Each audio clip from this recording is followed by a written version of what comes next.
संध्याकाळी मी परीक्षा आहे सर. घर का सगळं चालेल. 2 मुलं आहे मला. सर अजून 1-2 परत बोलतो. जे चार्जिंग रिक्षा आहे साहेब, ते चार्जिंग रिक्षा बेभाव कुठे रेटनं घेऊन जातात.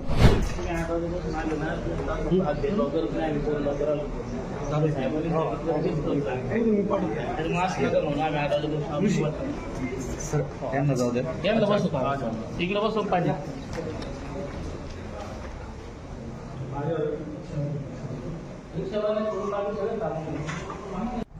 रोज रोजी रोटीवर संध्याकाळी मी परीक्षा आहे सर. घर का सगळं चालेल. 2 मुलं आहे मला. सर अजून 1-2 परत बोलतो. जे चार्जिंग रिक्षा आहे साहेब, ते चार्जिंग रिक्षा बेभाव कुठे रेटनं घेऊन जातात. त्याच्यामुळे ऑटो रिक्षा चालत लायसन धारक परवाना धारक तो नंतरचा विषय. आता पहिले एलपीजी आम्हाला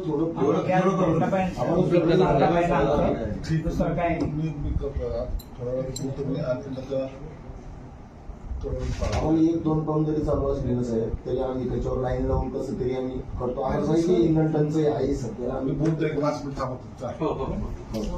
एलपीजी ना ते त्याला हेच करून टाका ना, एलओसी कॅन्सल करा.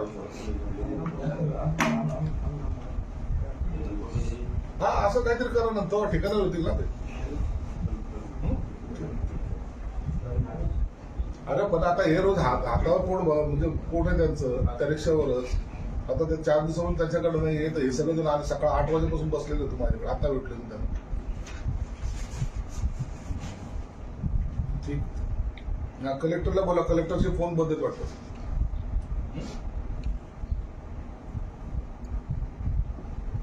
पण कोणाला म्हणतो साहेब, आमच्या बापाचं कंपनी आम्ही काय करायचं करू, तुम्हाला नाही देणार.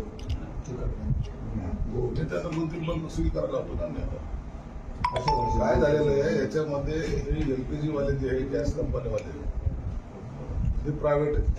ज्यांच्यावर सरकारचा निर्बंध नाही. त्यांचं ऑफिस आहे नागपूरला. नागपूरवाले आता ते रोजचं दर ते ठरवतात.